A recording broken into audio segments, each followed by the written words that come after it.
હવે આમાં રાત દિવસ એક કરવાવાળા જે સંગઠન છે એ મળેલું છે એટલે વધારે કંઈ કહેવાનું ન હોય, પણ આજે એટલો હર્ષ થાય કે આજથી 10 વર્ષ પહેલાં આમ હું માર્કેટમાં રખડતો માણસ છું. 10 વર્ષ પહેલાં જે આપણા સમાજનું ચિત્ર અને આજનું ચિત્ર જોઈને બહુ સોના જેવું છે. આપણે બીજા સામે બોલી શકીએ છીએ, ઓફિસ કે કોઈ પણ એવું હશે કે આપણે જઈ શકીએ છીએ, પણ જે ભાઈને ઘટના ઘટી છે એ ઘટનાની પાછળ કારણ કોઈ પણ હોઈ શકે, પણ જે વિડીયો વાયરલ કરવો ને એ મોટી વાત છે.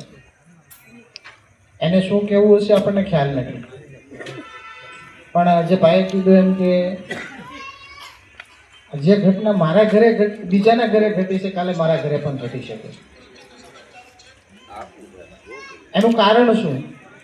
તો કે આગળ કોઈ નથી જવા દેવાના. તમે દાડી કરો, મજૂરી કરો અને મફતના પૈસે તમને પાઈ દે અને રાત્રે પાર્ટી કરાવી દે. આ એકવાર ટેવ પડી જાય ને, મારે કામ નથી કરવું, ખાવા પીવાનું મળી જાય ને, એમાં આપણું નામ છે. હું બધાને નથી, એટલે જનરલ વાત છે. આપણને આવી ટેવ પાડી છે, એમાંથી આજે આમાં હિરલા બેઠા છે ને એમાંથી બહાર નીકળી ગયેલા છે કે હવે અમારે તમારી પાર્ટીમાં કે પોટલીમાં નહીં આવવી, હવે અમે તમને લઈશું આમાં. એટલે કહેવાનો મતલબ જે જાગ્યા છે એની સાથે ચાલવું જોઈએ. જેમ કહેવાય કે મકાઈનો દાણો એક નાખો તો એ કંઈ ફૂટીને મકાઈનો પોપકોર્ન ન બને, એ બળી જાય. પણ એની સાથે ઘણા બધા મકાઈના દાણા નાખો ને એટલે એ ફૂટી જાય, પોપકોર્ન બની જાય, એટલે કે એને ખાઈ શકાય, એની કિંમત થાય. એવી જ રીતનું આજે સંગઠન લઈને મને કે હું તો સર સુરત સુધી જોડાયેલો છું, અવારનવાર મેસેજ છે, કામ છે, મારું ચાલુ જ છે. પણ આપણે અમુક સૂઝબૂઝથી વાત કરતા હોય કે ભાઈ આવું બન્યું છે તો કે અમે તો સુરતથી કેટલી બધી ગાડીઓ લઈને આવવાના. સારું કહેવાય, ટ્રાફિક થશે. કેમ? જે ભાઈ કીધું કે કાયદો છે ને એ બધા માટે સમાન છે, રચવાવાળાએ રચી નાખ્યો અને પારિત પણ થઈ ગયું, પણ આપણા માટે અલગ કેમ? આપણે કેસ લખાવવા જાવી તો આપણો લેખિત કેસ તો લોકો લેતા નથી, એમ કે બોલો, એમ કે નહીં સાહેબ લખેલો છે, નહીં બોલો. તમે બોલ્યા પછી એમ કયો વિસ્તાર? આપણે કુંભારવાળા રામદેવ તો કે ઉભા રહ્યા, તમારો કોર્પોરેટર કોણ છે? એટલે એને ફોન કરશે, આમ લેવું કે ન લેવું? તો વિચાર, અને આ મેં રિયલ જોયેલી ઘટના છે. એટલે આ કંઈક કારણ આવું રંધાઈ રહેલું છે. એક આપણે કોઈને એવું નથી, એસસી એસટી ઓબીસીની અંદર તમે વિચાર કરો, નાનો વર્ગ કહેવાય ને, પણ આજે એની જાગૃતિ કેવડી મોટી છે. કોઈ પણ હશે પ્રધાનમંત્રી સુધી લોકો સામે જઈને ઊભા રહી જાય ને ન્યાય મળે છે કે નહીં?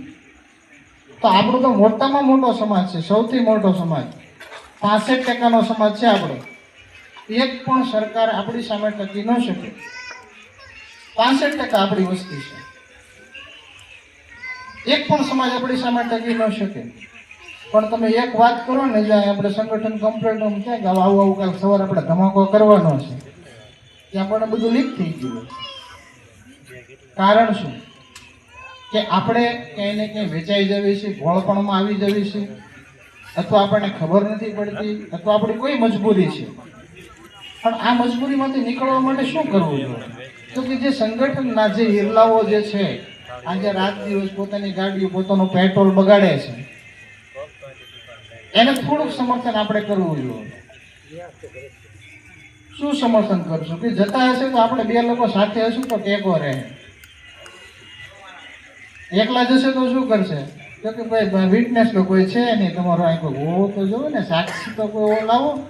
કે સાક્ષી કે મારે કામે જવાનું, બીજાને પકડી લાગે કે મારે દાડીએ જવાનું, ત્રીજાને કે પેલા મને રહેવાય ગયો ને આમાં મને ન બહુ ખબર પડે. એટલે વ્યક્તિ જે અહીંયા રાજકારણમાં, સમાજકારણમાં આ જે ઊભો થઈશ ને એકલો પડે, કહેવાનો મતલબ. એમ આપણા ભાવનગરમાં નામ ન લેતા ઘણા લોકો ઊભા થયા, આજે પણ બેઠા છે, થોડું ઘણું કરે છે, પણ એ એકલા પડી ગયા અને સહેજ માઠા થઈ ગયા.